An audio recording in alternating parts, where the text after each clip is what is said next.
나는 너의 엄마 아빠가 아니야.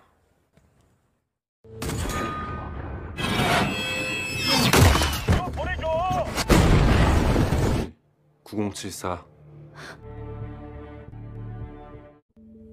죽게 될 거야.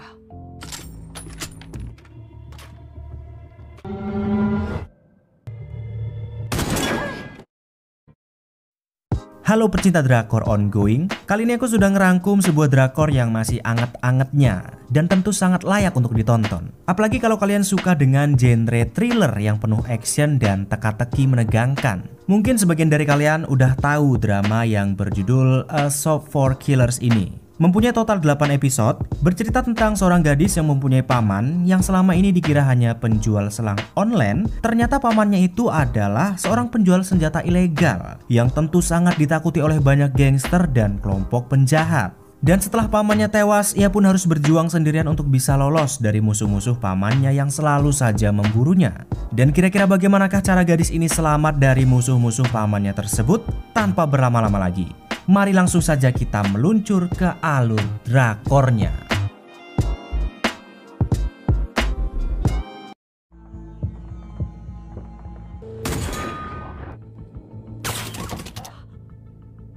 Drama ini langsung dibuka di sebuah rumah di tengah-tengah lahan kosong yang terlihat hancur berantakan seperti diserang oleh seseorang. Ternyata ada beberapa penjahat yang sedang menuju rumah itu untuk mengeksekusi semua penghuni yang ada di dalamnya. Bahkan dari kejauhan terlihat ada seorang penjahat lainnya yang juga mengincar nyawa penghuni rumah itu dengan sniper. Yang entah konflik apa yang sebenarnya terjadi sehingga membuat mereka sangat bernafsu untuk mengepung rumah tersebut.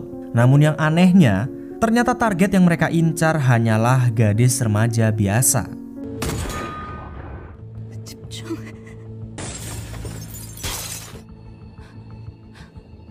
Tidak tahu apa yang sedang terjadi, si gadis remaja yang bernama Jung Jian ini mencoba bertahan dari kepungan para orang-orang yang hendak membunuhnya. Dan ketika Jian tidak tahu dia punya salah apa dan harus berbuat apa agar bisa selamat dari orang-orang tersebut, seketika ia teringat nasihat dari pamannya yang sudah meninggal tentang cara menghadapi orang-orang yang berusaha membunuh dengan senjata. Dari sebuah adegan di film, pamannya yang bernama Jung Jinman memberitahukan cara menghindar dari tembakan senjata itu memang bisa dilakukan seperti di film-film jika memanfaatkan titik buta. Entah pamannya ini hanya asal berteori atau memang yang dikatakannya itu benar, Jian pun segera mempraktekkan ucapan pamannya tersebut. Ia mencoba mencari titik buta dari sang sniper yang ada di kejauhan dengan sebuah sapu dan cermin. Hingga akhirnya Jian pun tahu kalau target tembaknya berdekatan dengan dinding. Ternyata sang sniper tidak bisa membidiknya dengan akurat. Dan setelah berhasil menemukan titik buta tersebut yang walaupun tidak yakin 100%, Jian nekat mencobanya dan ternyata berhasil lolos dari satu tembakan.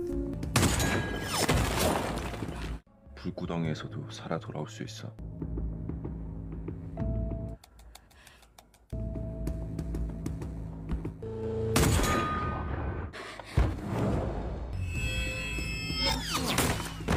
Dan ketika sudah lolos dari satu tembakan, Jian lantas mencoba menghalangi pandangan sang sniper dengan sebuah sofa. Namun siapa sangka, saat sofa dibalikkan, ternyata Jian menemukan sebuah sniper yang ada di balik sofa tersebut. Dan yang entah bagaimana caranya, Jian ternyata bisa mengerti cara menggunakan sniper itu.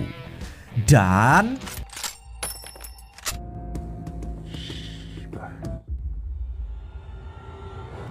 inilah dia, A Shop for Killers.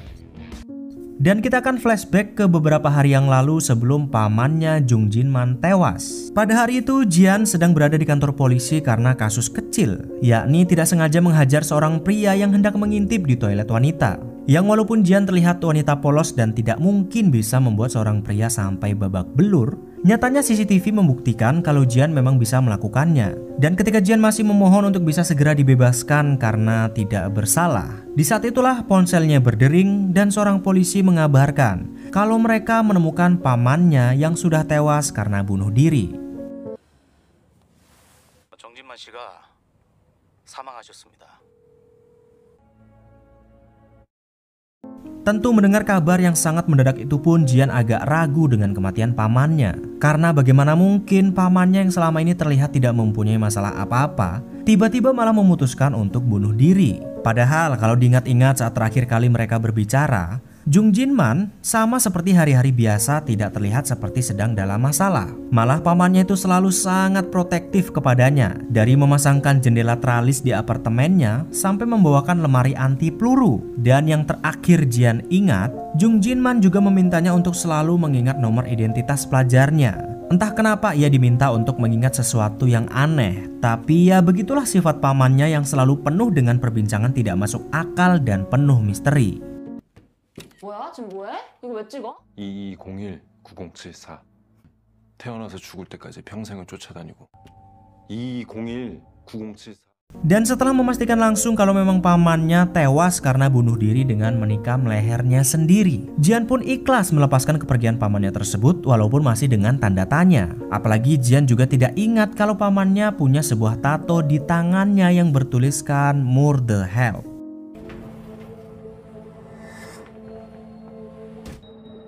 삼촌한테 그런 문신 있었나? Sebelum acara pemakaman, Jian memutuskan untuk kembali ke rumah pamannya untuk mencari foto yang bisa digunakan untuk foto pemakaman Jung Jinman. Dan ketika baru saja tiba di rumah, ada seorang lelaki remaja yang juga datang ke sana. Ternyata lelaki yang bernama Bai Jungmin ini adalah sahabat kecil Jian. Ia datang ke sana karena mendengar kabar pamannya tewas. Yang ternyata sebelum Jung Jinman tewas, Jungmin sedang mengerjakan proyek dadakan dari pamannya itu, yakni merubah sebuah situs web jual beli selang yang dimiliki oleh Jung Jinman. Karena ternyata selama ini pamannya hidup dengan menjadi penjual selang. 그래서 내가 삼촌을 돕게 된 거야? 고마워, 배정민. Begitu hari pemakaman tiba, semua orang-orang terdekat Jung Jinman datang untuk berduka atas kepergiannya. Karangan bunga diberikan untuk menghormati mendiang Jinman semasa hidupnya. Namun di saat hari duka itu ada beberapa orang yang datang tak dikenal ikut duduk di rumah duka, yang sepertinya mereka adalah musuh Jinman. Karena di luar pemakaman, ternyata sang sniper yang kita lihat di awal film tadi juga datang ke sana. 일하고 갈 것을 지옥에서 만납시다. Dan walaupun Jinman adalah satu-satunya kerabat yang Jian miliki, nyatanya ia tidak terlihat sedih sama sekali setelah kepergian pamannya. Jian malah merasa jijik dengan pamannya itu karena harus tewas dengan cara bunuh diri. Namun setelah Jungmin pulang dan meninggalkan Jian seorang diri di rumah, barulah ia meluapkan semua kesedihannya yang sudah ditahan-tahan sejak awal kepergian pamannya. Ternyata Jian selama ini hanya berpura-pura kuat dan tegar karena memang hanya Jinman lah yang Jian miliki.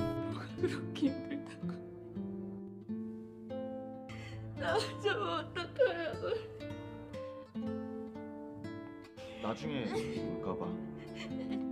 Setelah Jian tenang, Junmin memberitahukan kalau ia tidak sengaja menemukan ponsel pamannya di kamar mandi waktu sedang berberes. Karena Jian tahu betul ia tidak pernah melihat pamannya memakai ponsel tersebut, Jian pun mencoba membukanya. Dan ternyata saat dibuka ada pesan masuk dari seseorang yang mengatakan kalau dia telah mentransfer uang sebesar 70 juta won kepada Jinman. Tentu Jian heran, selang apa yang dijual oleh pamannya itu sampai sebegitu mahal harganya. 무슨 옷을 얼마나 살라고 7천만 원. Dan yang lebih mengejutkannya saat Jian memeriksa saldo pamannya, ternyata Jung Jinman yang hanya penjual selang memiliki tabungan yang sangat fantastis sebesar 18 miliar won. 대포폰 같은 거? 187억?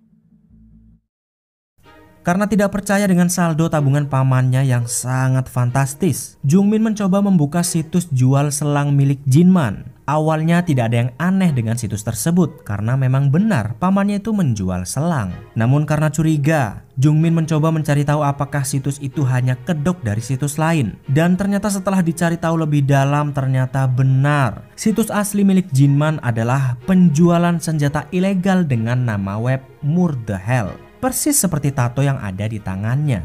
이거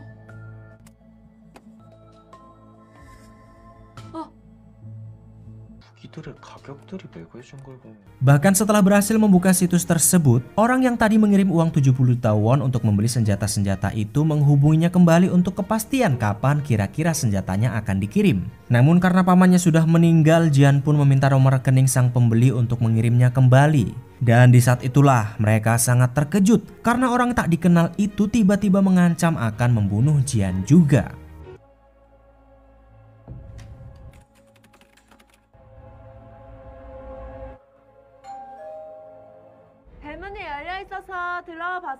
Baru saja mendapatkan ancaman, tiba-tiba di depan rumah ada seorang wanita yang entah siapa datang dan mengaku sebagai guru les bahasa Mandarin pamannya. Karena tidak ingin mengambil resiko setelah ancaman tersebut, Jian pun berusaha membuat si wanita itu pergi dengan berbagai alasan. Karena ternyata memang benar, dia adalah salah satu orang yang hendak membunuhnya. Dan kalau diingat-ingat lagi, sebenarnya wanita ini sudah ada di awal film tadi yang entah kenapa sepertinya ia terluka terkena tembakan dari sang sniper.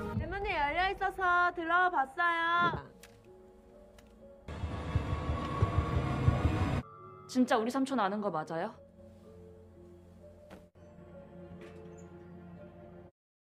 Dan kita akan kembali flashback ke 10 tahun yang lalu saat Jinman pertama kali bertemu dengan Jian. Pada hari itu sebenarnya Jinman baru pulang ke rumah setelah 8 tahun lamanya menghilang entah kemana. Ayah Jian alias abang kandung Jinman pun marah karena ia yang pergi entah kemana dan tiba-tiba pulang. Sementara ibunya dan juga ibu Jian tidak mempermasalahkan Jinman yang baru saja pulang setelah 8 tahun. Toh yang penting Jinman masih mau pulang dengan keadaan sehat walafiat. 장가도 가야 되는데. 장가는 무슨 좀.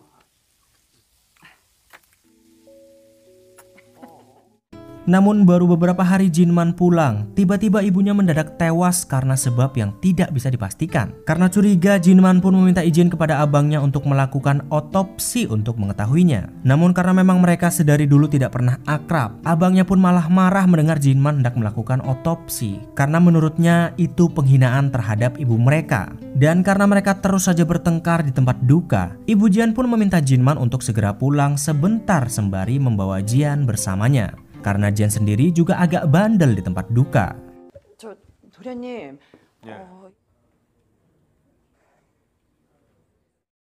Setelah pulang bersama Jian, Jinman bukannya memindahkan saluran TV-nya menjadi saluran anak-anak, ia malah membiarkannya menonton adegan brutal seekor singa yang diserang dan dimakan oleh segerombolan hyena. Yang walaupun Jian masih kecil, sepertinya Jinman ingin mengajarkan kepadanya kalau kehidupan di luar sangat keras dan brutal seperti yang sedang ia tonton. Namun di saat Jinman sedang mengajari Jian dari tayangan itu, tiba-tiba telepon pribadinya berdering, entah siapa yang menelpon. Yang ternyata telepon itu dari salah satu musuhnya dan mengatakan kalau mereka sudah membunuh ayah dan ibu Jian di rumah duka. 이 번호 어떻게 알았어? 진짜 금방 올 거지? Begitu Jinman pergi, Jian pun harus tinggal di rumah seorang diri sampai ia kembali dari rumah duka. Namun tiba-tiba di depan pintu ada seorang pria yang sepertinya salah satu musuhnya dan datang untuk membunuh Jian. Yang walaupun Jian sudah diberitahu untuk tidak membuka pintu sampai ia kembali, ternyata pria tersebut bisa mengakali pintu itu lantas berhasil membukanya. Dan 삼촌 친구 맞아요?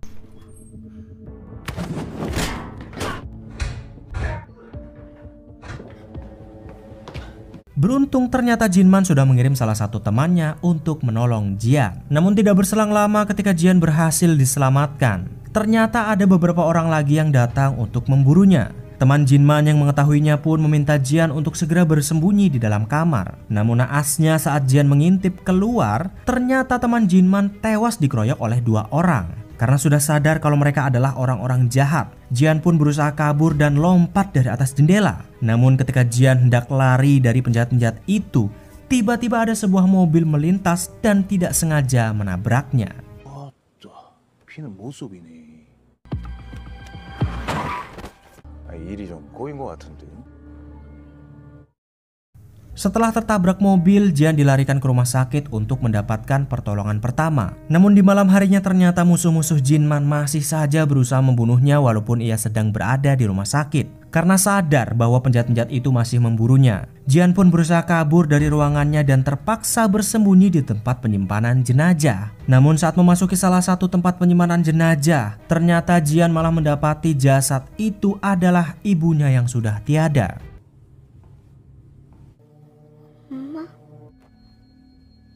Karena sudah kelelahan, Jian pun ketakutan sampai tertidur di jenazah ibunya. Hingga tanpa berselang lama, penjahat-penjahat itu ternyata berhasil mengetahui Jian bersembunyi di mana. Namun beruntung, ternyata Jung Jinman berhasil datang tepat waktu.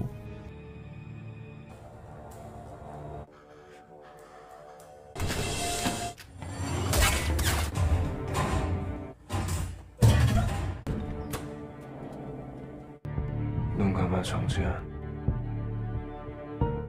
Beberapa hari kemudian, Jinman pun membawa Jian untuk tinggal bersamanya karena memang hanya dialah satu-satunya yang Jian miliki.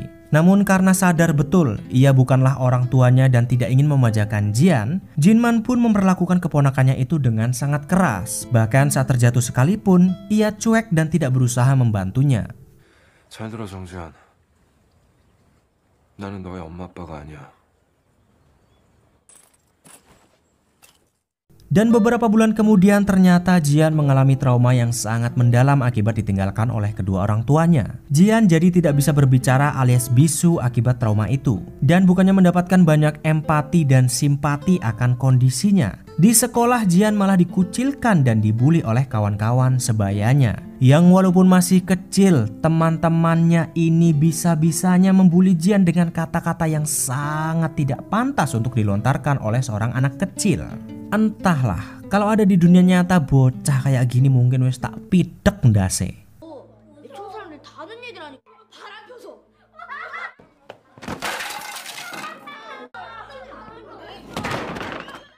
Bahkan setelah traumanya dan tidak bisa berbicara, ternyata Jinman sendiri masih tidak memperdulikannya sama sekali dan terus mendidiknya dengan cara yang keras. Ya walaupun sebenarnya tujuannya baik agar Jian tidak manja dan menjadi anak yang kuat, namun tetap saja cara Jinman terlalu tega dengan anak sekecil Jian. Dari tidak mau makan bersama, disuruh untuk mengambil makanannya sendiri, sampai pulang sekolah pun dengan kondisi hujan Jinman tega meninggalkannya.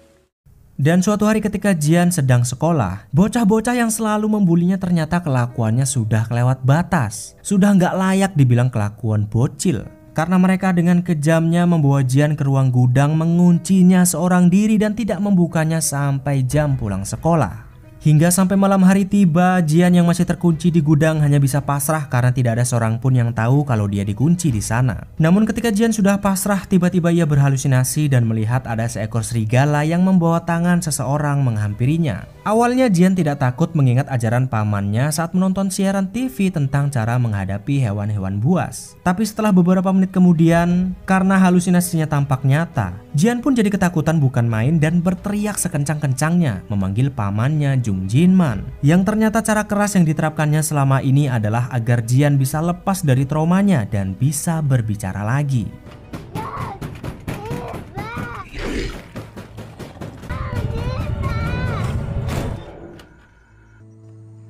너무 늦어서 미안. Dan ya, setelah Jian lepas dari traumanya dan bisa berbicara lagi, akhirnya Jinman pun memperlakukan Jian keponakannya dengan jauh lebih baik.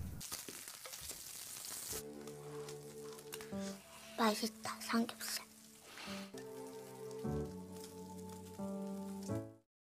Dan kita akan kembali ke masa kini saat Jungmin dan Jian masih mencari tahu siapa sebenarnya pamannya. Di dalam situs web ilegal itu, Jungmin mendapati kalau ternyata senjata-senjata yang dijual tidak bisa dibeli oleh sembarangan orang. Mereka harus terdaftar dengan sebuah kode dan membeli senjata-senjata dari Jinman dengan kode tersebut. Kode pertama adalah merah. Merah artinya senjata-senjata ini hanya boleh dibeli dan dikhususkan untuk orang yang pekerjaannya sebagai pembunuh atau pembunuh bayaran. Kode kedua ungu. Ungu berarti orang yang membelinya haruslah mereka yang berprofesi sebagai mata-mata dan sejenisnya. Kode ketiga kuning. Mereka yang berkode kuning adalah petugas kebersihan khusus yang bekerja untuk membersihkan barang bukti setelah pembunuhan, termasuk menghilangkan jasad korban. Dan kode terakhir adalah hijau. Hijau ini adalah kode khusus yang tidak boleh dilanggar oleh semua kode lainnya. Dan tidak ada syarat untuk pemilik kode ini. Dia bebas memakai senjata apapun yang dia mau untuk pekerjaannya. Dan barang siapa yang mencoba mencelakakan pemilik kode hijau, maka semua kode termasuk merah, ungu, dan kuning harus mempertaruhkan nyawanya untuk membantu kode hijau. Dan ternyata sang pemilik kode hijau ini adalah pamannya Jung Jinman dan juga termasuk Jian. 그래서 그리는 누군데? 야 정민아.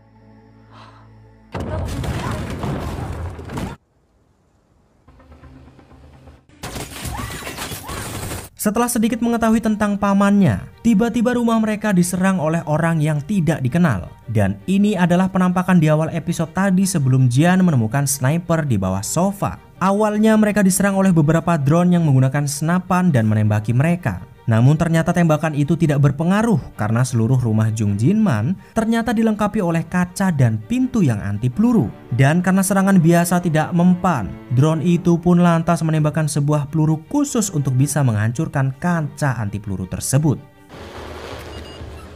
총알이 다 떨어졌나?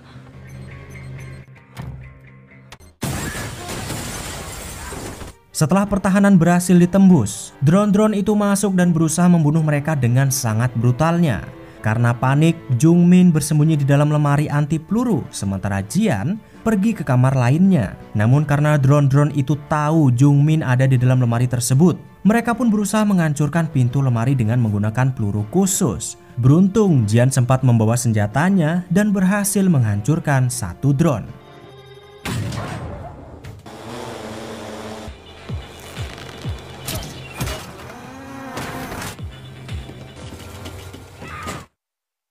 Sebelum maju ke episode selanjutnya, kita akan melihat satu hari sebelum penyerangan untuk membunuh Jian yang dilakukan oleh pegundal-pegundal ini. Ternyata mereka adalah dalang di balik penyerangan di rumah Jinman, dipimpin oleh seorang veteran yang bernama Kim. Mereka hendak memburu dan membunuh Jian untuk hadiah yang sudah disediakan oleh Lee Sung Jo. Lee Sung Jo ini adalah sang sniper yang mencoba membunuh Jian dari kejauhan. Namun belum diketahui apakah mereka orang-orang yang membunuh pamannya Jung Jinman atau bukan. 괜히 그 진만이한테 미안하네. 막걸리 회식이나 합시다.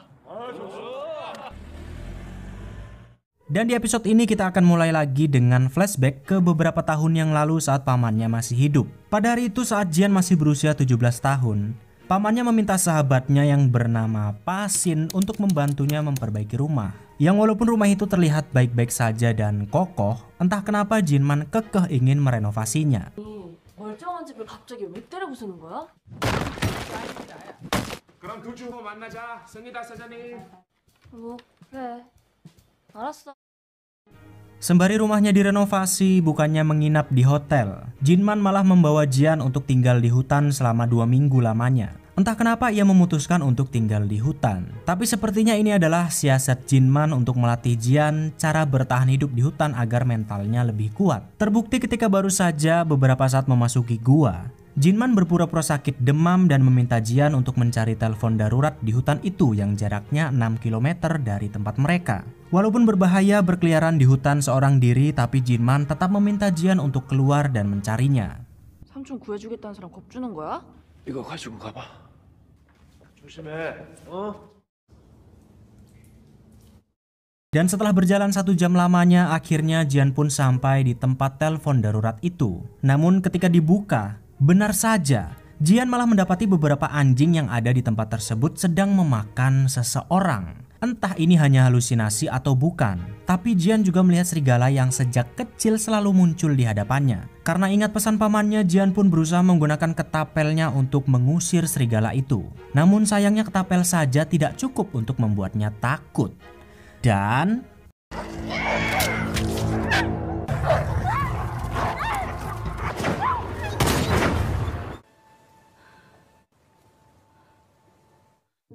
setelah kejadian di hutan, Jian pun kembali melatih tembakan ketapelnya untuk jaga-jaga. kalau-kalau ia dihadapkan kembali dengan situasi yang sulit. Namun karena Jian sudah tahu kalau pamannya punya senjata sungguhan, Jinman pun memperbolehkannya untuk berlatih menembak menggunakan senjata itu.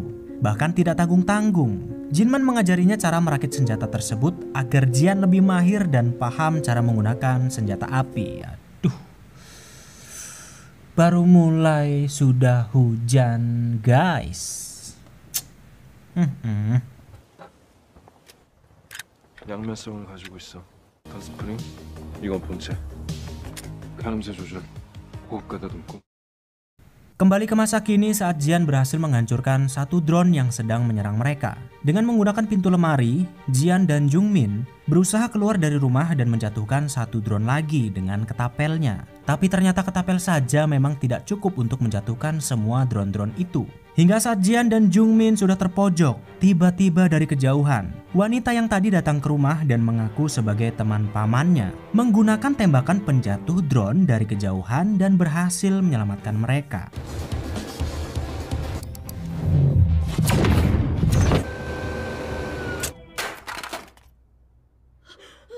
Entah musuh atau bukan, wanita yang bernama Min-hee ini ujuk-ujuk datang dan membuat Jungmin pingsan setelah mengetahui dia tidak mempunyai kode. Dengan menggunakan ketapel, Jian berusaha bertahan dan menyerang si Min-hee.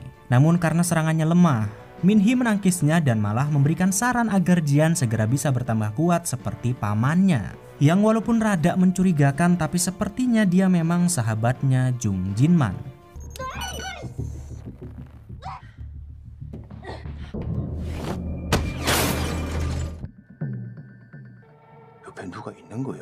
Ternyata Min-hee ini adalah memang sahabat Jinman.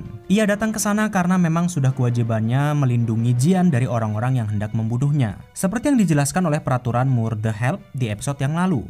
Jika ada seseorang yang hendak mencelakakan kode hijau, maka semua yang memiliki kode harus mempertaruhkan nyawanya untuk melindungi mereka. Dan karena Jian juga termasuk kode hijau, Min-hee pun mempertaruhkan nyawanya untuk melindunginya. Bahkan sebenarnya bukan hanya sekali. Sejak masih kecil saat Jian sedang dalam masalah, merekalah yang membereskan semua masalah itu. Dan syarat agar mereka datang ternyata dengan meneriakkan nama pamannya, yakni Jung Jinman sebanyak 3 kali. 움직이지 말고 가만히 있어. 누가 꼬맹이 도와주고 있는 것 같은데? 미네? Dan ternyata saat di episode awal Min-hee tertembak adalah karena berusaha menyelamatkan Jian. Namun setelah Sung-jo dan para pemburu lainnya melihat sosok Min-hee ada bersama Jian, mereka pun jadi ketakutan karena ternyata Min-hee dikenal mempunyai kemampuan berada di tingkat kelas S. Bahkan Min-hee mempunyai 2 kode, yakni kode merah dan ungu. Entah sehebat apa sebenarnya dirinya. Tapi yang jelas, Sung-jo dan para pemburu lainnya tidak ingin mengulur waktu lebih lama lagi dan segera menuju Jian.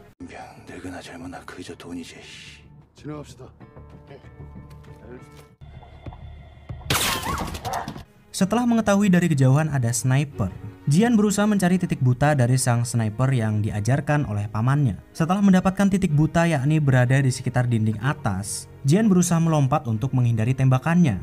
Hingga ketika Jian berhasil menghindari tembakan tersebut dan menemukan sniper di bawah sofa. Dengan arahan Min-hee, Jian menggunakan sniper itu dan membidik Sung-jo dan hampir saja berhasil menembaknya. 어차피 총 쏘는 건 저격총이나 권총이나 똑같아.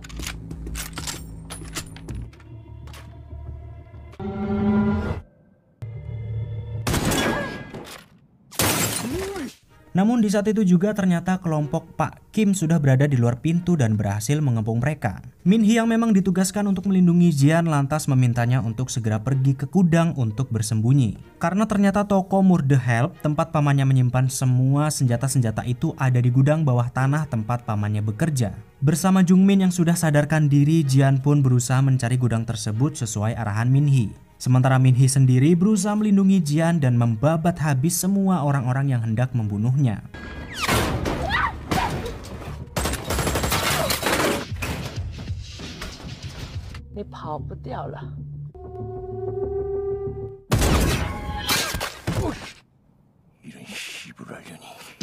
Sambil terus melindungi Jian, ketika sampai di gudang, ternyata mereka harus memasukkan kode terlebih dahulu agar bisa masuk dan bersembunyi di toko Murderhelp. Tentu karena Jinman tidak pernah memberitahukan keponakannya tentang keberadaan toko senjata itu. Jian pun kesulitan mencari apa kira-kira kode yang dibuat oleh pamannya. Sampai waktu sudah benar-benar mepet, akhirnya Jian pun teringat saat pamannya memintanya untuk mengingat nomor induk pelajarnya. Ternyata nomor itulah kode yang digunakan untuk membuka toko Murderhelp.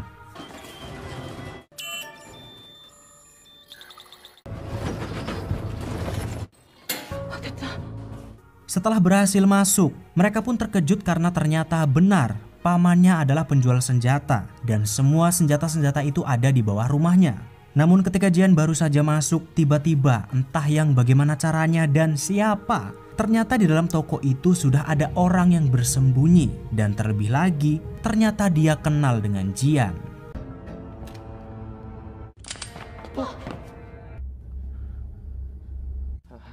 안녕 정지야. Sementara itu kita akan kembali flashback sedikit tentang masa lalu Jung Jinman. Walaupun tidak terlalu jelas dan gamblang, tapi kita akan diperlihatkan Jinman yang sedang berada di ruang pengadilan. Saat itu Jinman diminta untuk memberi kesaksian atas pembunuhan yang dilakukan oleh sahabatnya yang bernama Bell. Dan setelah sekian lama kemudian saat Jinman baru saja pulang ke keluarganya setelah 8 tahun, salah satu rekannya menelpon kalau Bell entah bagaimana caranya bebas dari hukuman mati. Dan dari sinilah Bell dan Sungjo bekerja sama untuk membunuh Jinman. Entah apakah semua kekacauan yang terjadi adalah bentuk balas dendam Bell atau bukan, tapi ya memang semua bermula dari sini sehingga keluarganya diincar. Namun ada yang aneh, ketika Jinman berusaha menyelamatkan abangnya di rumah duka, di tengah jalan ia diserang oleh beberapa orang. Dan di antara orang-orang itu ada satu orang yang familiar, yakni pria ini. Dimana di episode yang lalu dia terlihat membantu Jian dan akhirnya tewas. Namun di sini kenapa dia malah ikut rombongan yang hendak membunuh Jinman? Entahlah.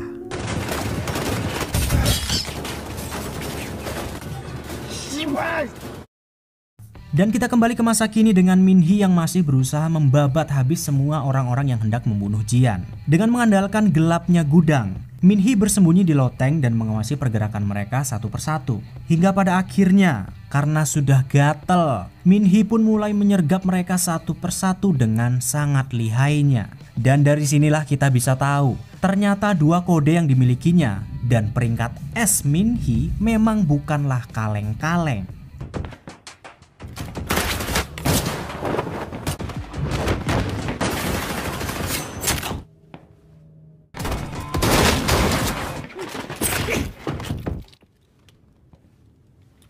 Setelah semua begundal-begundal itu tewas dan hanya menyisakan Pak Kim, Min Hee pun akhirnya duel dengannya dengan sangat sengit. Walaupun Pak Kim terlihat sudah tua, nyatanya ia memang salah satu pemburu yang sangat hebat. Min Hee pun dibuat kesulitan melawannya. Namun saat Min Hee sudah terpojok dan hampir saja tewas, ternyata tiba-tiba Pak Kim pun tumbang. Yang rupa-rupanya pisau yang digunakan oleh Min Hee untuk menyayat leher Pak Kim sudah dilumuri dengan sebuah racun.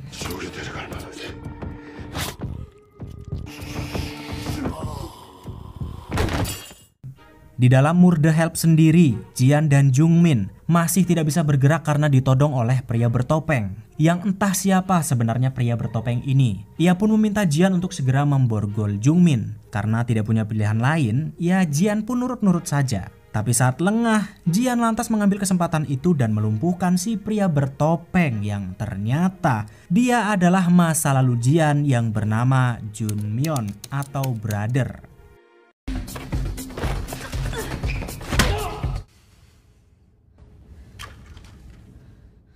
Dan kita akan kembali lagi ke masa lalu untuk mengetahui cerita si Junmyeon. Ternyata Jian dan Brother di masa lalu adalah dua remaja yang sedang bucin.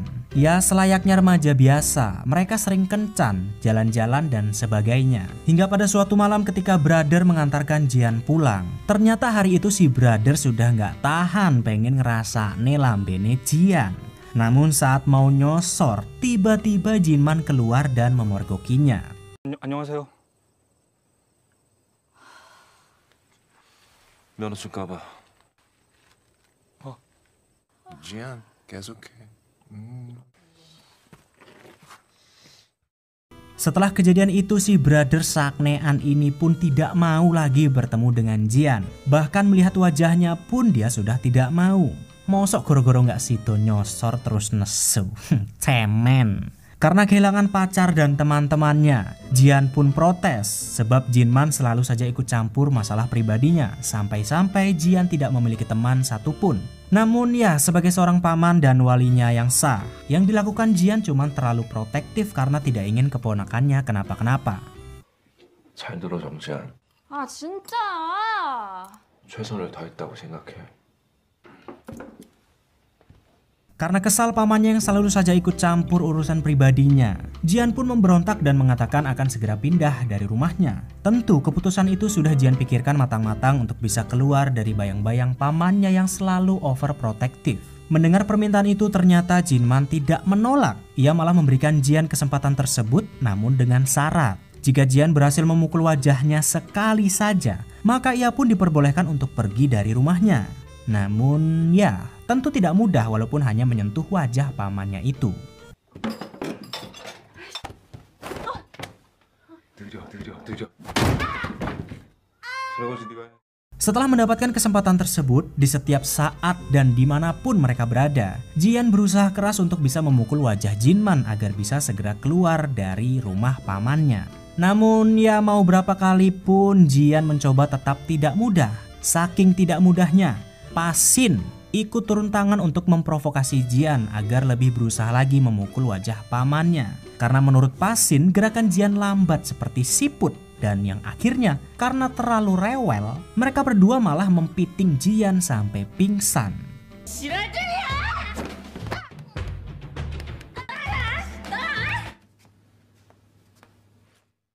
Karena sangat ingin keluar dari rumah pamannya, Jian pun pergi ke rumah Pasin untuk meminta diajari cara bertarung dan mempiting seperti yang dilakukan kepadanya. Ternyata Pasin ini walaupun terlihat nyeleneh, dia adalah seorang petarung Muay Thai profesional. Mendengar permintaan Jian, Pasin malah memanfaatkannya dan meminta bayaran kalau memang Jian mau diajari bela diri Muay Thai. Dengan bayaran 50.000 won per minggu, akhirnya Jian pun belajar bela diri dari Pasin.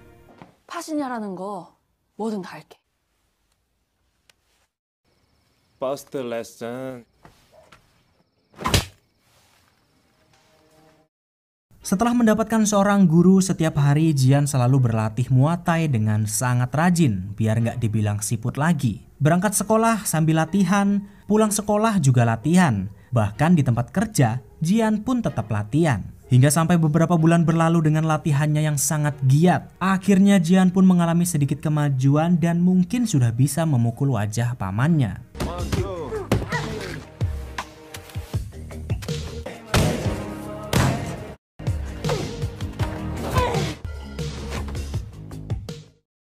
Dan semua kerja keras Jian pun terbukti saat sedang pulang dari latihan. Di tengah jalan, Jian melihat ada 3 pria yang sedang melecehkan salah satu temannya di sekolah. Awalnya Jian tidak yakin bisa menghadapi ketiga pria ini, karena salah satu dari mereka menggunakan sebilah pisau. Namun karena yakin sudah latihan dengan sangat keras, Jian pun membuktikan hasil dari latihannya dan bisa mengalahkan ketiga begundal ini. 출출한데 잘 됐다. 라면 개 땡기네.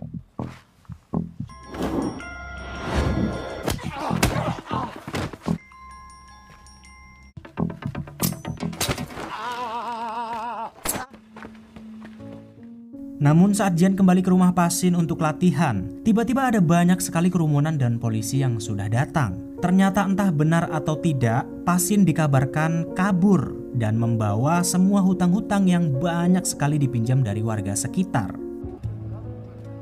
You are no more Gunbeni.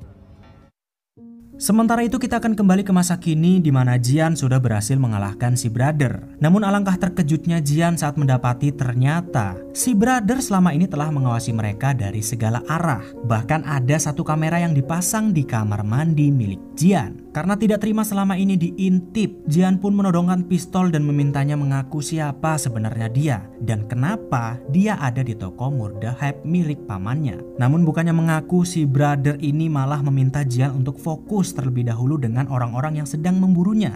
Dia juga meminta Jian untuk membantu Min-hee di luar dengan obat-obatan dan juga memberikan amunisi. Entah memang si brother ini benar-benar rekan pamannya atau bukan. Tapi yang jelas ternyata alasan dia berada di gudang dan menggunakan topeng karena kulitnya akan terbakar jika terkena cahaya. Karena dia mengidap sebuah penyakit yang disebut Xeroderma pigmentosum. Lala itulah dia pokoknya.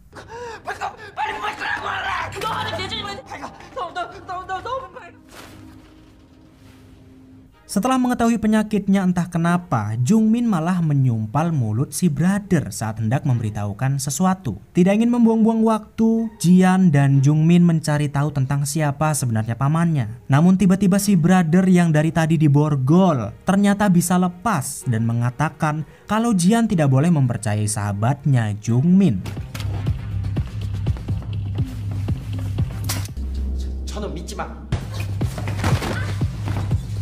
Entah apa maksud dari ucapan si brother, tapi Jian berusaha untuk segera menangkapnya karena mungkin ia adalah musuh yang sebenarnya. Hingga tanpa disadari ternyata Jian masuk ke dalam perangkap dan berhasil dikurung oleh si brother.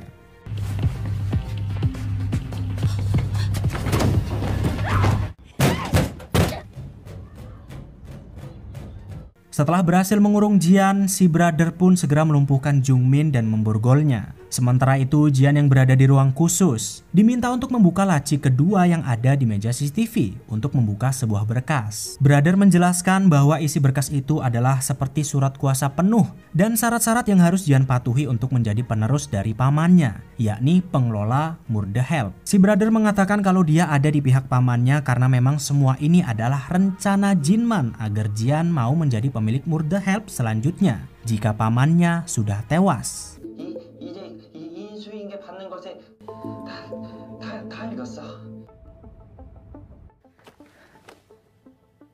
Namun setelah dijelaskan secara rinci dengan surat kuasa yang sah, Jian nyatanya masih belum bisa mempercayai si brother dan memintanya untuk segera melepaskan Jungmin. Dan walaupun sudah berjanji akan patuh kepada Jian sebagai penerus Murder Help, ternyata brother tidak mau melepaskan Jungmin. Yang rupa-rupanya alasan ia tidak melepaskannya adalah sebab Jungmin lah dalang dibalik tewasnya Jung Jinman. 사장님은 네가 방금 한 말인데. 배종미 때문에 죽었다. Entah siapa yang benar, apakah si brother ada di pihak Murder Help atau Jungmin memang dalang dibalik tewasnya pamannya. Jian yang sudah puyeng pun jadi galau siapa kira-kira yang akan ia percayai. Namun untuk mengetahui kebenarannya, brother lantas meminta Jian untuk membuka berkas 404 yang ada di komputer. Di mana berkas ini katanya akan memperlihatkan fakta siapa Jungmin yang sebenarnya. Namun karena memang si brother yang masih begitu tampak mencurigakan dan Jungmin merinci alibi-alibi yang membuatnya tambah bingung, Jian lantas melepaskan si brother untuk melepaskannya dan memintanya keluar membantu Min-hee dengan obat-obatan dan amunisi yang diperlukan. 네가 가. 이건 선물.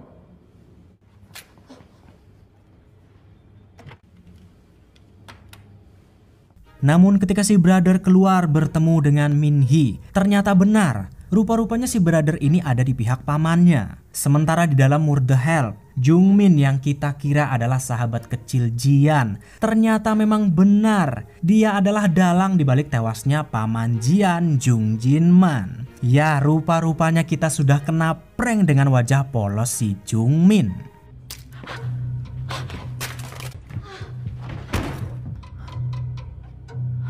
효과는 확실하더라.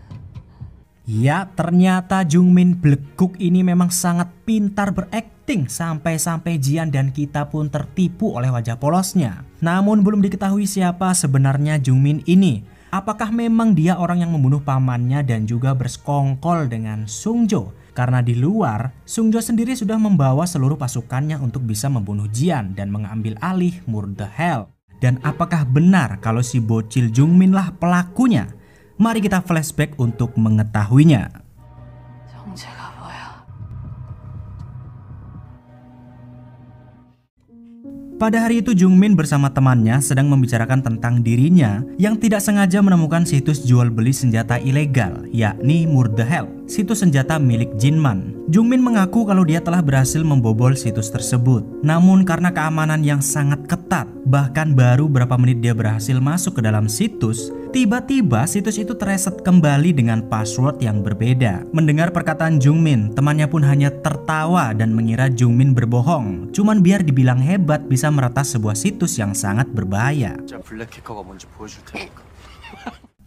Namun setelah mereka pulang ke apartemen, tiba-tiba di lantai bawah ada seorang pria asing yang sedang ngudut di pinggir jendela. Yang dimana pria ini adalah salah satu musuh Jinman yang waktu lalu datang ke pemakaman, yakni si kembar. Namun karena Jungmin mengira dia warga baru di sana, ya sudah, Jungmin pun lanjut menuju kamarnya. Tapi begitu masuk ke dalam kamar ternyata di sana sudah ada musuh Jinman yang lainnya yang sudah menunggu Jungmin.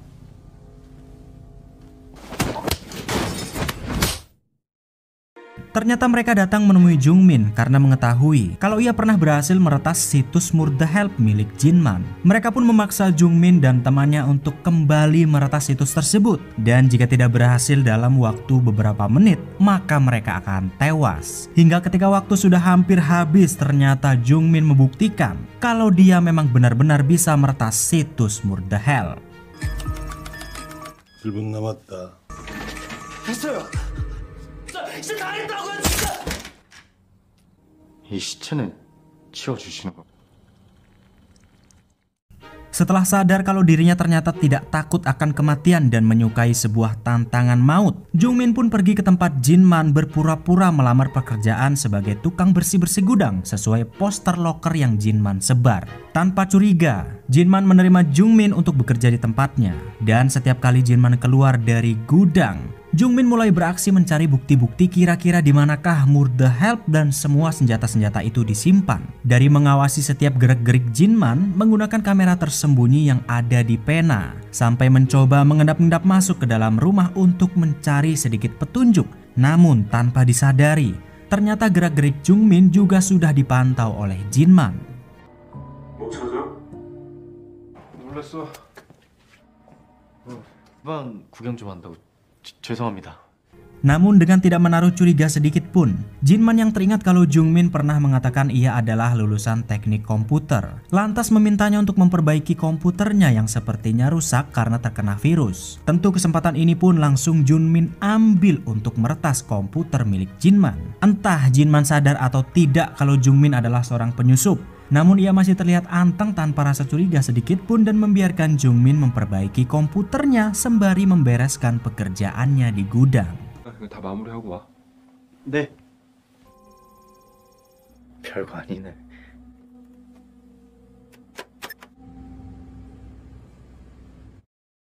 Setelah kembali ke rumah, Jungmin ternyata berhasil meretas komputer milik Jinman. Di saat Jinman login ke Murder Help dari rumahnya, maka Jungmin pun otomatis ikut login ke situs miliknya. Senang karena akhirnya dia bisa mengakali situs Murder Help dengan mudah. Tiba-tiba salah satu musuh Jinman datang untuk menagih situs tersebut agar segera diberikan kepada mereka. Namun ternyata Jungmin yang tidak ingin tewas begitu saja balik mengancam mereka dengan mengkode ulang situs yang berhasil ia retas agar tidak bisa dibuka oleh siapapun kecuali dirinya. Tentu Jungmin melakukannya karena tidak ingin tewas setelah menyerahkan situs tersebut dan ingin terus menjadi bagian dari mereka, yakni musuh-musuh Jinman.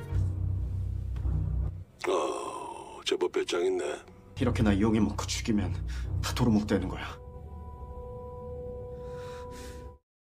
Dan kita akan kembali ke masa kini dengan Jian yang masih terikat di kursi sambil melihat rekaman detik-detik sebelum pamannya tewas. Ya, di sini kita akan mengetahui bagaimana sih kok bisa seorang Jung Jinman tewas dengan begitu mudahnya. Di dalam rekaman tersebut entah bagaimana caranya, Jinman ternyata mengetahui kalau Jungmin adalah seorang penyusup. Karena tidak ingin tewas, Jungmin pun mengancam Jinman akan membunuh Jian yang katanya berhasil mereka tangkap dan sekarang ada di tangan musuh-musuhnya.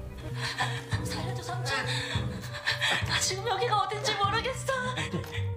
빨리 풀어. Ternyata dengan menculik Jian, Jungmin mengancam Jinman untuk mau bunuh diri jika tidak ingin keponakannya tewas. Dan karena saking sayangnya Jinman kepada Jian, yang walaupun rada aneh rasanya, seorang Jung Jinman dengan mudahnya memberikan nyawanya begitu saja. Namun ya, disinilah akhirnya Jung Jinman pun meregang nyawa karena diancam dan demi untuk menyelamatkan keponakannya Jian. 약속 지키라고 똑바로 전해. 나한테 돈 안 갚아도 된다.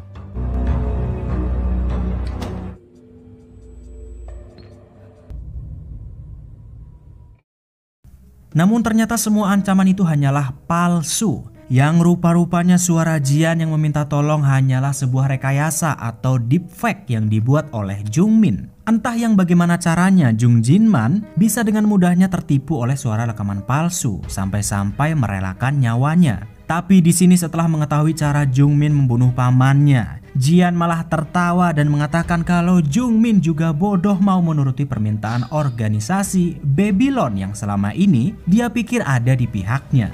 Karena dari awal saat mereka mencoba membunuh Jian, Jungmin yang selalu ada bersamanya pun berkali-kali hampir terbunuh oleh orang-orang Babylon yang katanya ada di pihaknya. Dari sinilah Jian percaya apapun yang dilakukan Jungmin, ujung-ujungnya dia juga pasti akan dibunuh setelah misi mereka selesai. Kalaupun orang-orang dari Babylon akhirnya musnah, tentu Jungmin juga tidak akan bisa kemana-mana. Karena orang-orang yang melindungi Jian sebagai kode hijau pasti tidak akan membiarkan Jungmin pergi begitu saja dan pasti mereka akan membunuhnya. 남은 그린 코드는 하나인데.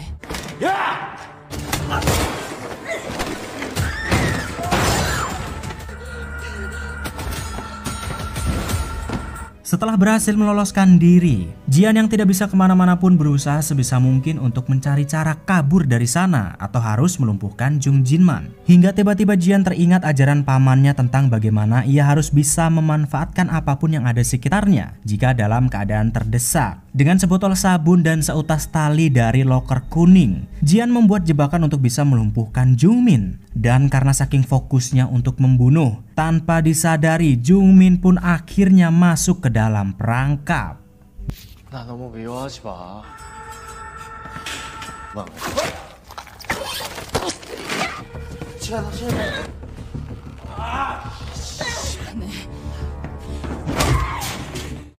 Di luar gudang, Brother dan Minhee yang berhasil selamat sudah sangat kebingungan bagaimana caranya menghadapi puluhan orang yang ada di luar sana dengan sisa amunisi yang hanya tinggal sedikit.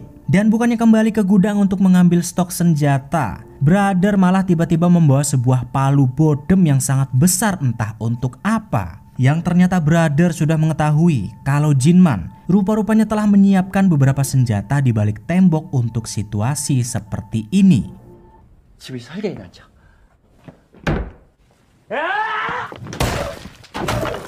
뭐 하는 거야? Sementara itu 1 kilometer jauhnya dari rumah, ternyata Sungjo dan rekan-rekannya sedang mempersiapkan serangan baru dengan menggunakan sebuah robot, di mana robot ini memiliki kecerdasan yang sangat hebat dan dilengkapi menggunakan senjata-senjata yang sangat mutakhir. 살아서 만납시다. Mengetahui kalau serangan dadakan akan segera datang, Brother lantas mengaktifkan sistem pertahanan terakhir yang dimiliki oleh rumah Jinman, yakni menutup semua pintu masuk dan jendela agar para begundal-begundal yang ada di luar tidak bisa menyerang mereka.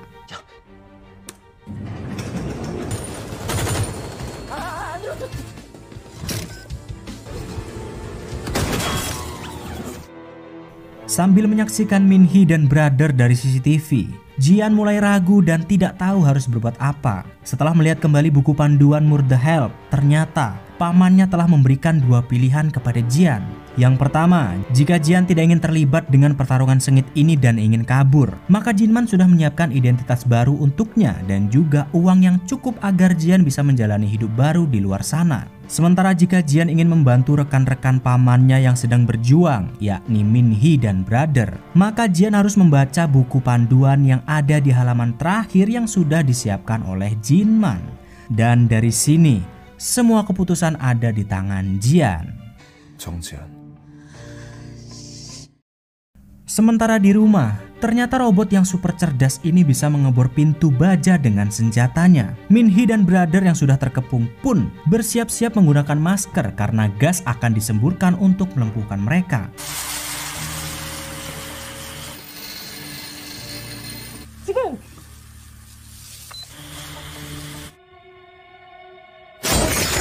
Peperangan dan adu tembak pun tidak bisa dihindarkan dari jarak yang sangat dekat. Hingga saat Min-hee sudah terpojok, ternyata Jian datang memutuskan untuk membantu mereka. Padahal bisa saja Jian kabur dengan identitas barunya. Dan yang akhirnya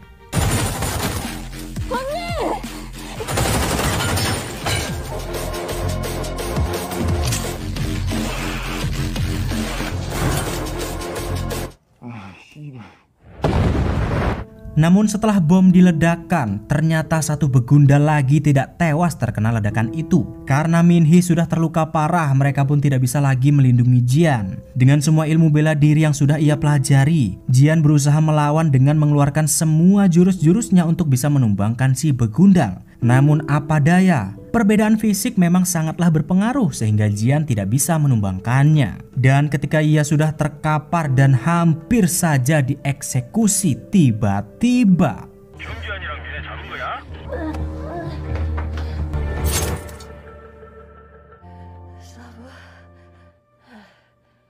ya, ternyata Pasin datang tepat waktu dan berhasil menyelamatkan Jian.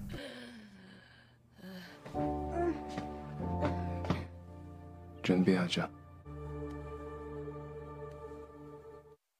Saat para anak buah Babylon tidak ada yang tersisa, ternyata Bell, orang yang mendalangi semua penyerangan kepada Jinman, selama ini menguasai mereka dari kejauhan. Melihat semua anak buahnya yang gagal, Bell pun meminta kepada si kembar untuk mengurus sisanya. Dan siapakah Bell sebenarnya? Kenapa ia sangat dendam kepada Jinman?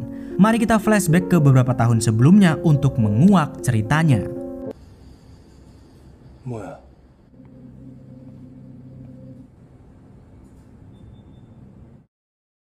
Semua dimulai saat dahulu Jung Jinman masih menjadi seorang pembunuh bayaran kelas elit. Jinman sebagai kapten memang dikenal tidak takut mati karena baginya misi adalah satu-satunya yang paling penting. Masalah nyawa belakangan. 나가야 된다고요. 우리 다 죽는다고. 진짜 다 끝장납니다. Dan pada malam itu mereka sedang mendapatkan tugas untuk mengawal seorang pengusaha kaya raya dan membawanya kembali ke Korea. Namun di tengah jalan mereka dihadang oleh beberapa gangster dan pemberontak yang hendak membunuhnya. Dan dahulu sebenarnya Jinman, Pasin, Sungjo, Bell, dan orang-orang yang saat ini menjadi musuhnya, mereka ternyata adalah rekan satu tim. Namun di saat misi malam itu semuanya mulai berubah saat Bell membuat ulah. Yang walaupun mereka adalah seorang pembunuh bayaran, tapi misi mereka sebenarnya resmi dan harus selalu mengikuti aturan dari pemerintah. Dan di saat semua orang mematuhi peraturan tersebut, Bell yang seorang psikopat dan sangat menikmati saat membunuh seseorang, dia selalu saja mengacuhkan peraturan dan membunuh warga sipil. Bahkan saat perbuatannya itu kepergok oleh rekan sesama timnya, Sungjo dan Bell pun tidak segan-segan untuk membunuh rekannya tersebut. 그럼 얘는 형님이 설마?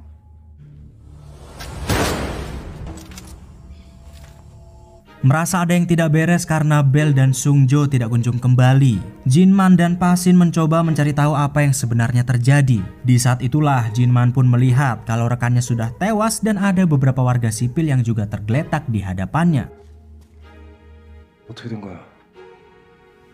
Namun dengan piciknya Bell dan Sungjo mencoba membodohi Jinman dengan mengatakan mereka tidak tahu apa-apa tentang kejadian itu. Karena saat sampai di sana rekan mereka sudah tewas, begitu juga dengan warga sipil. Tapi kebohongan Bell tidak bisa ditutupi. Kala tiba-tiba ada seorang bocil yang datang membawa senjata menodong mereka. Dan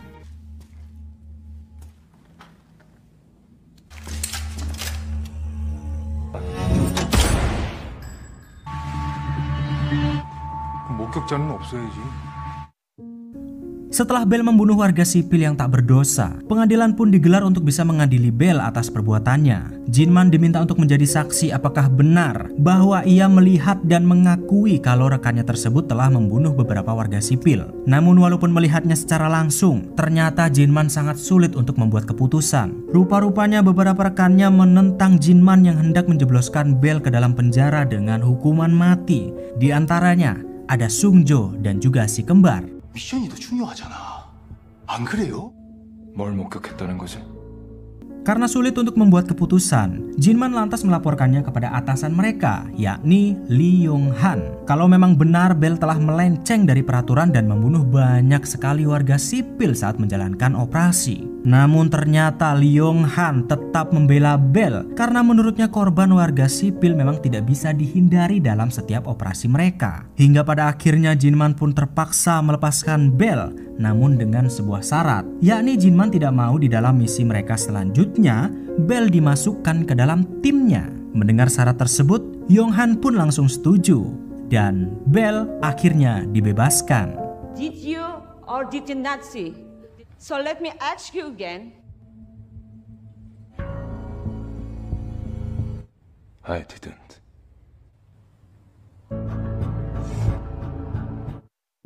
Namun tidak berapa lama kemudian, ternyata Lee Yong-han tidak benar-benar menepati janjinya. Saat mereka mendapatkan misi yang sangat berbahaya untuk menangkap seorang bandar narkoboy, ternyata Bell tetap dimasukkan ke dalam tim Jinman. Pasin yang berpihak kepada Jinman pun juga nek melihat tingkah Sungjo dan si kembar yang tidak mau menuruti perintah Jinman sebagai kapten. Namun saat Pasin benar-benar sudah siap mati melawan Sungjo dan si kembar, ternyata mereka lebih takut gertakan Bell ketimbang Jung Jinman.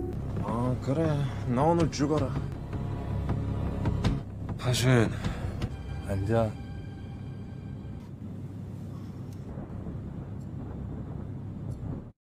Dan sebelum misi dimulai, Jinman yang benar-benar sudah tidak bisa mentolerin perbuatannya. Ia lantas memperingati Bell untuk tetap patuh pada peraturan dan di bawah perintahnya untuk tidak lagi ada warga sipil yang menjadi korban. Namun ternyata bukannya mematuhi Jinman sebagai kapten, Bell malah semakin membuatnya kesal karena memang sangat ndablek dan malah seperti hendak menentang Jinman.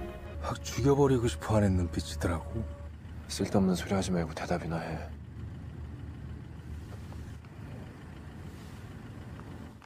Hingga sampai misi sudah dimulai, benar saja ketika Jinman dan Pasin berusaha menangkap hidup-hidup sang bandar narkoboy di tempat lain, ternyata Bell, Sungjo, dan yang lainnya kembali melanggar peraturan dan membunuh semua warga sipil yang terlihat. Bahkan saat mereka menemukan beberapa gadis yang disekap di tempat itu, bukannya ditolong, dengan biadabnya Bell malah melemparkan granat ke sel para gadis untuk memuaskan rasa ingin membunuhnya. Memang dasar psikopet si Bell iki.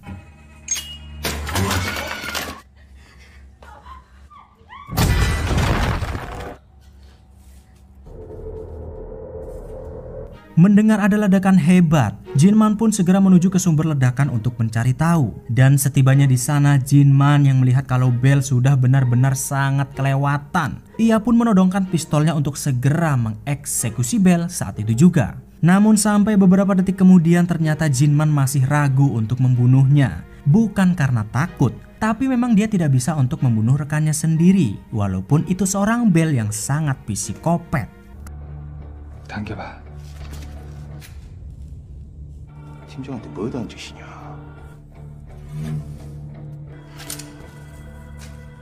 Karena tidak ingin berita tewasnya warga sipil menjadi masalah lagi, Jinman meminta semua anggotanya untuk meledakkan gedung tersebut demi menghilangkan bukti-bukti. Namun saat semua orang sudah turun gedung, Jinman yang masih berada di dalam kamar si bandar narkoboy, tiba-tiba ia mendengar masih ada orang yang bersembunyi di dalam lemari, yang ternyata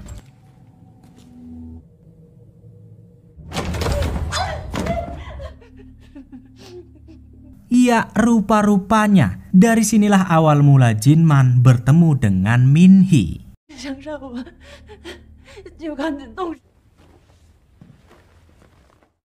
Setelah memasang semua bom di setiap sudut gedung, mereka pun segera meninggalkan tempat itu dengan membawa si bandar narkoboy. Namun Jinman meminta mereka untuk pergi terlebih dahulu, sementara ia akan tetap berjaga di sana sampai gedung itu benar-benar hancur. Yang tentu tanpa diketahui oleh rekan-rekan lainnya, Jinman sebenarnya hanya ingin menyelamatkan Min-hee yang masih berada di dalam agar tidak dibunuh oleh Bell. Namun ketika Jinman baru saja mencoba membawa Min-hee keluar, ternyata Bell masih berada di sana dan memergokinya. Karena Bell adalah seorang psikopat yang sangat-sangat haus akan darah, Bell pun berusaha membunuh Min-hee walaupun ia dalam perlindungan Jinman. Karena sudah tidak bisa kemana-mana lagi, terpaksa Jinman pun mau tidak mau meladeni Bell untuk 1 lawan 1 dengannya. Dengan hanya menggunakan sebilah pisau, mereka pun adu kekuatan untuk membuktikan siapa yang lebih hebat di antara mereka.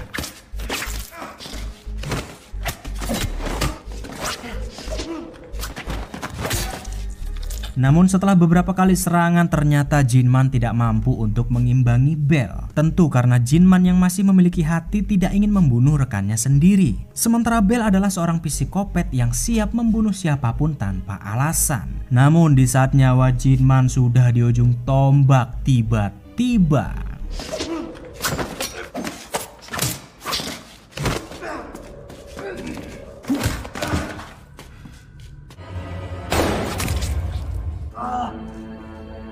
beruntung Min-hee yang ternyata masih berada di sana berhasil menembak mata Bell. Dan karena tidak bisa membiarkan Bell hidup berkeliaran karena sangat berbahaya, Jinman pun menghujamkan pisaunya sedalam mungkin dan membiarkannya tewas di dalam ledakan gedung tersebut.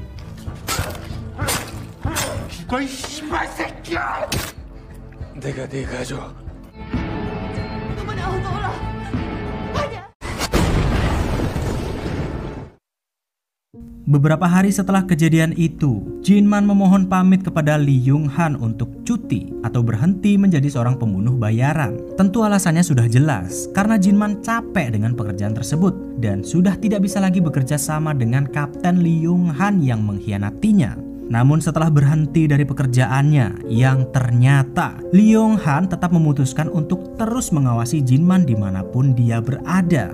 Dan pada hari itulah Jinman akhirnya pulang setelah 8 tahun lamanya dan bertemu dengan Jian.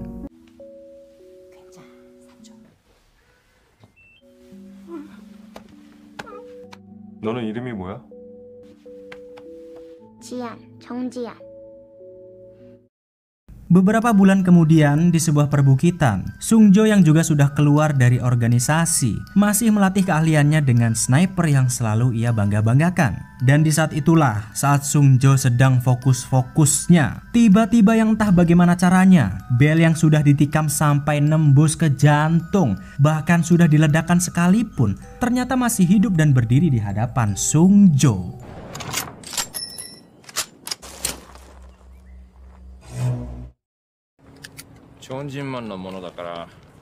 Episode ini dimulai dengan Jinman yang mencoba menyelundupkan Min-hee ke Korea. Dengan dimasukkan ke dalam kotak beras yang berisikan senjata, Jinman mengirimkan Min-hee kepada sahabatnya yakni si Honda, orang yang di episode awal berusaha menolong Jian namun berakhir tewas.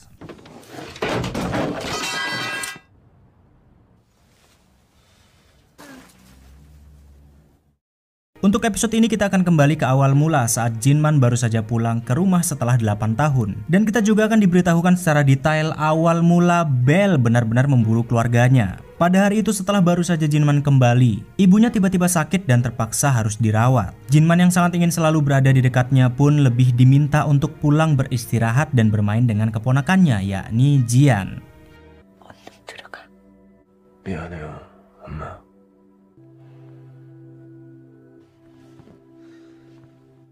Setelah beberapa bulan lamanya, Min-hee terus bersembunyi di tempat Honda agar tidak ada yang bisa menemukannya. Setiap hari Min-hee hanya bisa melihat kegiatan Honda merakit senjata tanpa bisa berkomunikasi. Ya karena memang Honda ini ternyata bisu. Namun suatu malam saat Honda baru kedatangan senjata baru dan hendak merakitnya, tiba-tiba ia melihat di CCTV ada orang yang mengendap-endap hendak masuk ke dalam rumahnya. Honda pun bersiaga untuk menangkap si penyusup itu.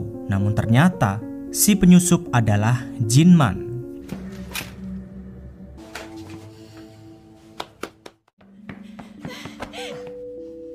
Ternyata Jinman kesana karena hendak melihat keadaan Min-hee, sekaligus berbincang-bincang dengan Honda karena ia adalah sahabat Jinman sedari dulu yang bahkan organisasi Babylon tidak tahu akan keberadaannya. Dan rupa-rupanya Jinman sendiri sejak keluar dari organisasi masih bingung harus berbuat apa untuk menyambung hidupnya. Dari sinilah Honda menawarkan kepada Jinman untuk bekerja sama dengannya menjadi seorang penjual senjata. Yaps, ternyata Honda lah yang memotivasi Jinman untuk menjadi penjual senjata. Yang walaupun Jinman tidak yakin karena Honda tidak punya kemampuan untuk menjalankan bisnis secara daring karena tidak paham komputer. Tapi ia meyakinkan Jinman tidak usah khawatir masalah penjualan senjata-senjata tersebut karena ia mempunyai adik yang sangat jago dalam hal IT dan yang dimaksud itu adalah si brother.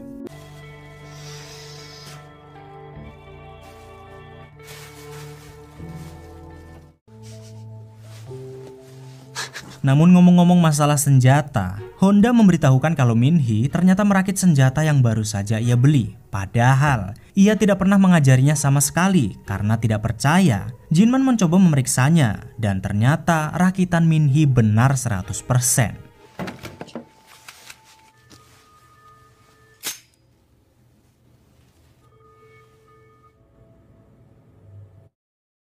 Sementara di tempat lain, Bell dan para anggotanya menjalankan rencana balas dendam kepada seluruh keluarga Jinman tanpa terkecuali Jian yang masih kecil. Mendengar rencana itu sebenarnya ada satu orang yang tidak setuju, yakni Jung Chul.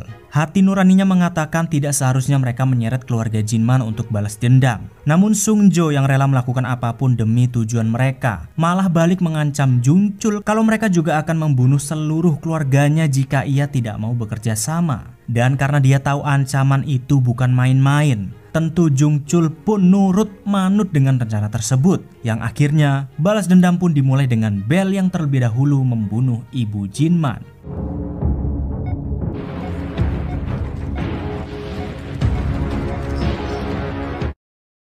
Setelah ibunya tewas, Jinman yang menyadarinya meminta abangnya untuk melakukan otopsi. Namun karena ditentang, Jinman pun terpaksa mengurungkan niatannya. Dan karena pada hari itu Jian sedikit bandel di rumah duka, ia diminta untuk pulang sebentar membawa Jian bersamanya dan mereka yang akan mengurus semua keperluan pemakaman ibunya.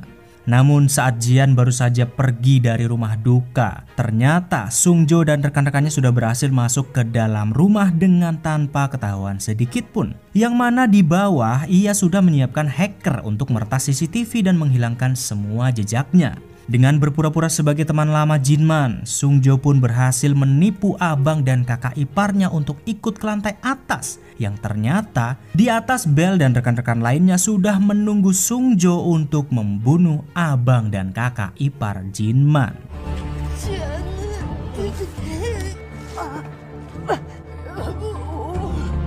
덱들한텐 감정 없지만 잘 가시고. Dan ketika Sung Jo sudah berhasil membunuh abangnya, saat itulah ponselnya berdering.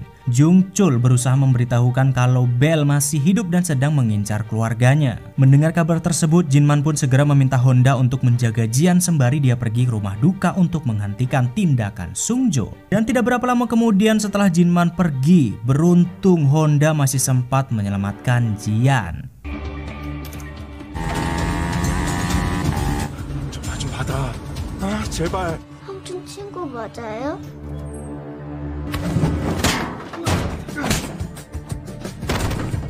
Namun sayang tidak berapa lama kemudian Sung Jo dan rekannya yang juga datang ke sana, ternyata Honda tidak sanggup melawannya sendirian. Yang akhirnya Honda pun harus tewas di tangan Sung Jo, dan di saat itulah Jian yang cerdik ternyata berhasil kabur dari kejaran mereka. 충분해라, 이 새끼야! 몸에! Di sisi lain, Jinman yang sedang buru-buru ke rumah duka ternyata tidak menyadari kalau dirinya sedang dijebak dan terpaksa harus terkepung oleh seluruh anak buah Babylon termasuk Jung Chul. Tembakan bertubi-tubi tanpa henti pun membuat Jinman sangat kewalahan. Namun beruntungnya mobil itu sudah dilengkapi dengan anti peluru. Dan ketika mereka berhenti menembaki Jinman, di saat itulah ia membalas dengan tembakan kaliber dan membunuh semua anggota Babylon termasuk Jung Chul yang dipaksa untuk membunuh Jinman.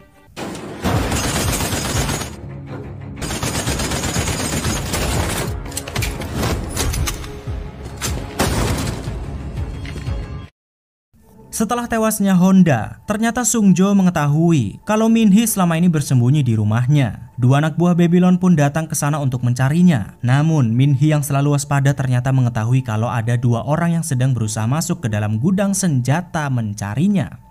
Dan dari sinilah kita diperlihatkan walaupun Min Hee tidak mendapatkan pelatihan apa-apa, ternyata kemampuan dan kecerdasannya memang sudah ada sejak awal. Dengan mengandalkan segala peralatan yang ada di gudang senjata Honda, Min Hee pun berhasil menyingkirkan dua orang Babylon yang hendak membunuhnya. 근데 이거 무슨 냄새야?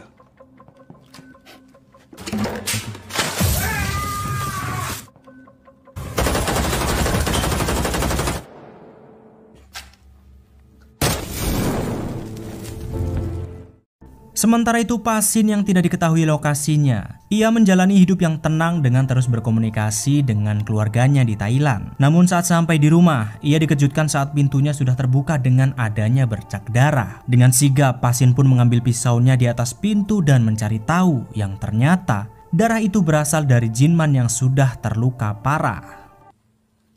진만?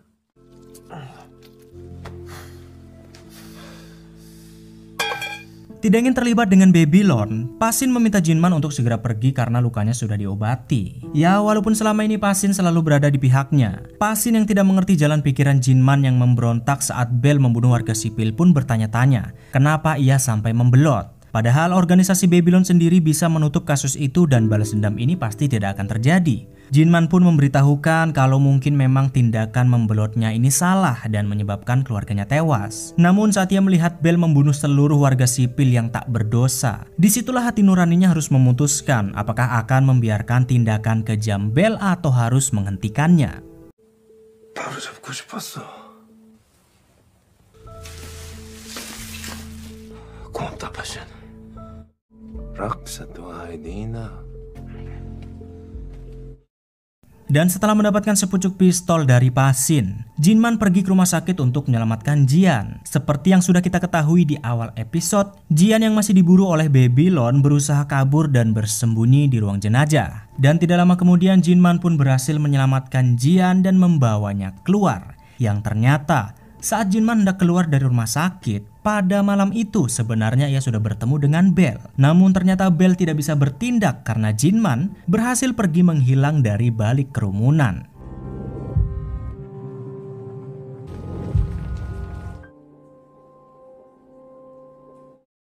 Tidak berselang lama di kediaman Kapten Leong Han, cucunya yang sangat gembira ternyata memberitahukan kalau mereka kedatangan tamu yang sangat baik yang sudah bermain dengannya selama 1 jam saat ia tidak ada di rumah. Dengan cemas, Kapten Leong Han mencari tahu siapakah tamu itu, yang ternyata ia adalah Jinman. Rupa-rupanya Jinman datang ke sana untuk memperingatkan kalau organisasinya tidak segera menghentikan serangan kepada dirinya dan juga keponakannya yang tersisa. Maka Jinman berjanji akan melakukan yang sama kepada keluarganya. Dengan sepucuk pistol kalau mau Jinman sudah membunuh keluarganya sejak tadi. Namun tidak ia lakukan. Sebab Jinman juga menyadari semua ini terjadi karena ulahnya. Jinman pun telah mengikhlaskan keluarganya yang sudah tewas sebagai bentuk balasan atas pembelotannya dari Babylon. Dan dari sinilah akhirnya kisah balas dendam pun berhenti sejenak sampai Jian dewasa. 지금까지 있었던 모든 일 부탁드립니다, 대장님. 뒷마이는 여기서 멈추겠다는데.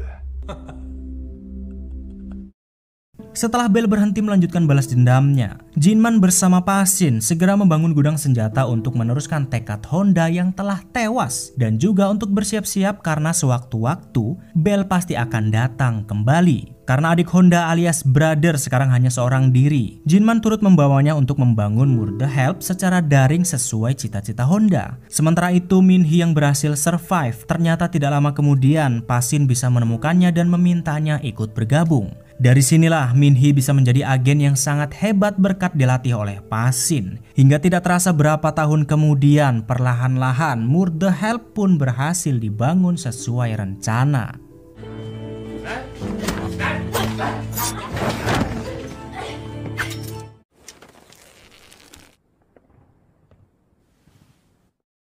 Karena kita sudah mengetahui awal mula dari semua cerita Jinman, kita kembali ke masa kini saat Jian masih diserang oleh Babylon. Setelah pertempuran yang sangat hebat, Min Hee yang terkena luka tembak terpaksa harus segera ditangani oleh Pa Shin. Sementara Jian masih kebingungan tidak tahu apa yang sebenarnya terjadi. Brother ternyata menemukan kejanggalan yang ada di dalam Murder Help. Ia menemukan ada bau bubuk mesiu atau peledak dari balik tembok, yang rupa-rupanya Jinman telah membuat suatu sistem Murder Help akan otomatis meledak jika ditinggalkan dalam waktu 24 jam. Namun saat Brother mencoba memeriksa server tersebut, ternyata Jungmin masih hidup dan mencoba masuk mengacak-acak server Murder Help untuk balas dendam.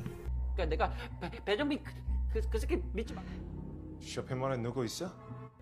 누가 있나 한번 해보자. 내가 한번 보여줄게 이 새끼. Namun saat Brother mencoba memperbaiki sistem, tanpa disadari, robot yang dikira sudah non-aktif tiba-tiba hidup kembali dan membuat sebuah gelombang suara yang sangat kuat. Ternyata gelombang suara ini dimaksudkan untuk melumpuhkan Jian dan juga menghancurkan seluruh pertahanan yang ada di rumah itu. Yang walaupun Pa Shin dan Min Hee berusaha menembak si robot, ternyata percuma. Gelombang suara itu bisa memantulkan segala jenis serangan yang akhirnya kelompok Sung Jo pun berhasil masuk berkat bantuan si robot.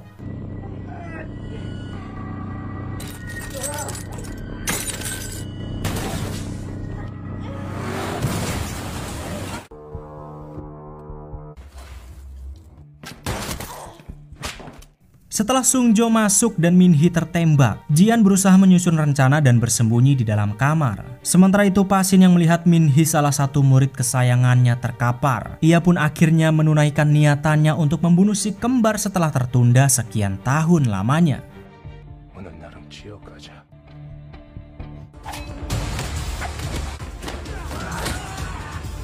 Karena tidak ada yang bisa membantu Jian, Sung Jo mencarinya di dalam kamar dan berhasil menemukannya dengan sedikit perlawanan. Namun perlawanan itu sia-sia sampai Brother berusaha membantunya. Tapi naas, Brother yang memang tidak bisa apa-apa harus dieksekusi oleh Sung Jo.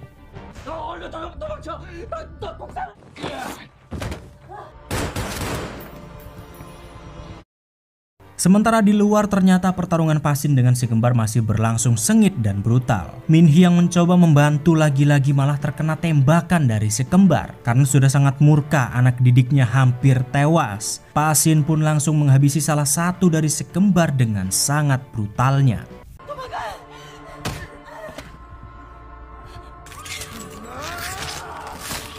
Karena sudah terpojok, Jian berusaha kabur dan masuk ke dalam gudang sambil pusing memikirkan apa yang harus ia lakukan untuk bisa menghentikan Sung Jo. Karena sudah tidak ada cara lain lagi, walaupun tidak pernah diajarkan oleh Jinman untuk membunuh seseorang, Jian memberanikan diri untuk menodong Sung Jo yang saat itu berhasil menemukannya. Sebelum benar-benar menembak Sung Jo, Jian ingin memastikan apakah benar kalau dialah orang yang telah membunuh kedua orang tuanya. Namun saat pelatuk hendak ditarik, tiba-tiba Jungmin berhasil keluar dari Murder Help dan mengagetkan mereka. 니는 네 삼촌이 좋은 사람이라고 생각. 너지.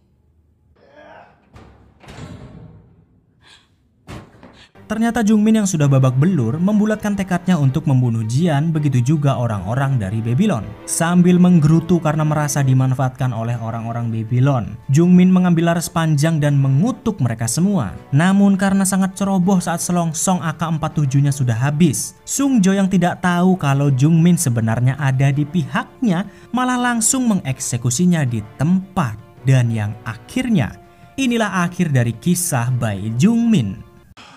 같은 새끼 총알도 아까.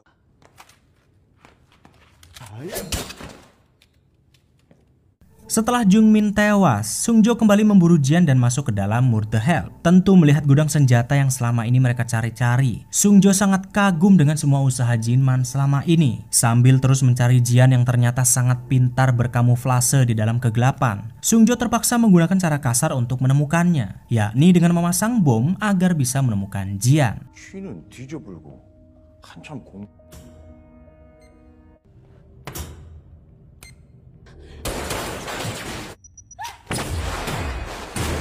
Sambil terus mencari Jian yang masih berhasil lolos setelah terkena ledakan, Sungjo yang tidak sengaja melihat slogan tim mereka yang dipasang oleh Jinman sedikit menceritakan masa lalunya bersama Jung Jinman. Dari sinilah Jian sedikit mengetahui kalau sebenarnya pamannya dahulu adalah seorang pembunuh sama seperti orang-orang yang sedang memburunya. Sementara di sisi lain, brother yang tadi tertembak ternyata masih hidup karena memakai rompi peluru. Dia pun segera mencari Jian untuk membantunya. Namun tiba-tiba terdengar suara ledakan dari lorong bawah tanah yang ternyata si kembar yang masih mengejar Pasin terkena jebakan yang sudah disiapkan oleh Jinman.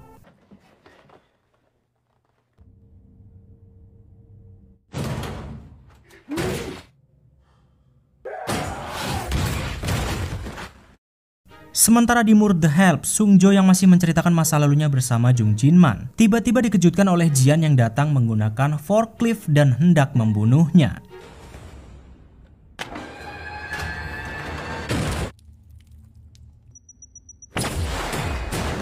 Ternyata Jian sudah sedemikian rupa menyusun rencana untuk mengeksekusi Sungjo dengan terkena bomnya sendiri dan tumpahan dari jebakan alkohol yang sudah Jian siapkan. Sungjo pun harus terkena balaknya karena telah meremehkannya. Yang dia pikir Jian tidak berani untuk menembaknya, ternyata tembakan Jian tepat sasaran di batoknya dan Sungjo pun tewas dalam satu kali tembakan.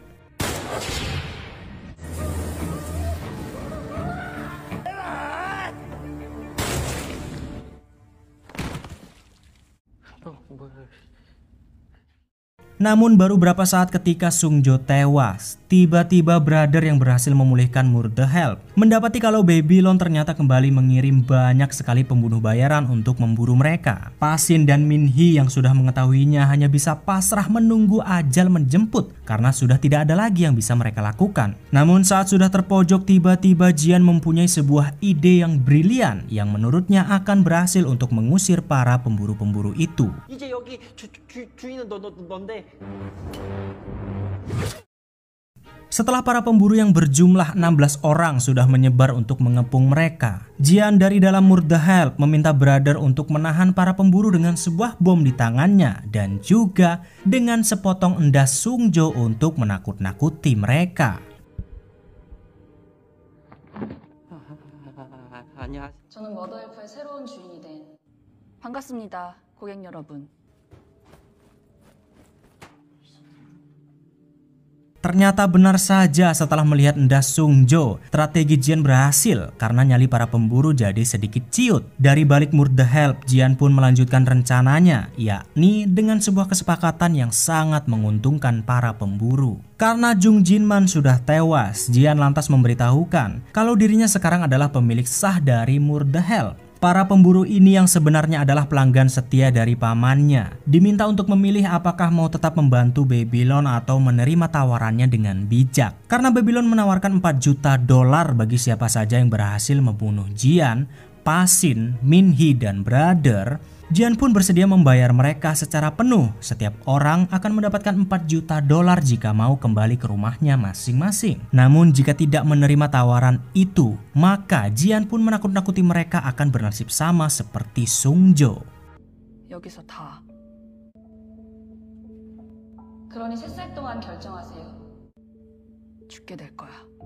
Dan setelah dipikir-pikir lagi bahwa mereka masih membutuhkan senjata-senjata dari Mur The Help dan juga tawaran yang diberikan oleh Jian sangat menguntungkan, $4 juta per orang dengan bonus diskon senjata di kemudian hari. Akhirnya para pemburu pun putar balik dan lebih memilih pulang dengan damai meninggalkan Jian. Namun naasnya, setelah peperangan usai, ternyata Jian harus kembali kehilangan satu orang lagi, yakni Minhee.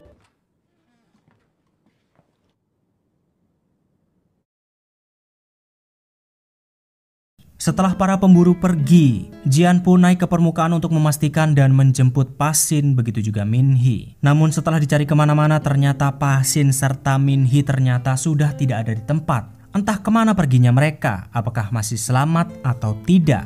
Yang jelas, Jian hanya bisa melihat pemandangan rumah pamannya yang sudah hancur dengan jasad-jasad para pemburu yang sudah tewas tanpa bisa berbicara dengan siapa-siapa lagi karena sudah ditinggalkan oleh semua orang.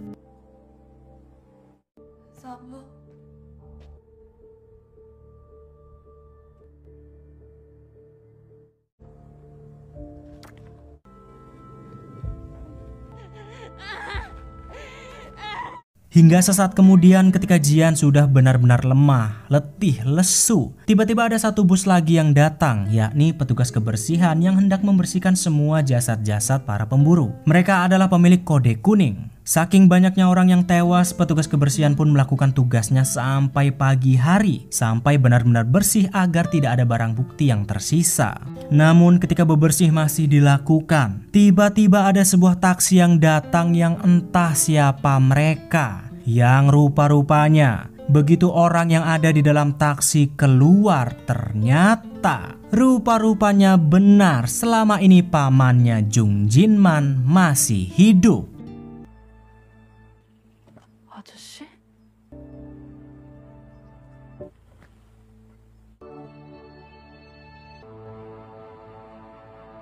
Tamat.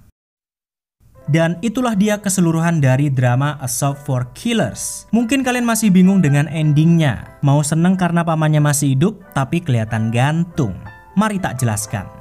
Kalau kalian baca novelnya pasti seharusnya udah tahu kalau Jung Jinman memang masih hidup. Sebenarnya di sini Jinman sedari awal udah ngerencanain semuanya, pura-pura mati bunuh diri.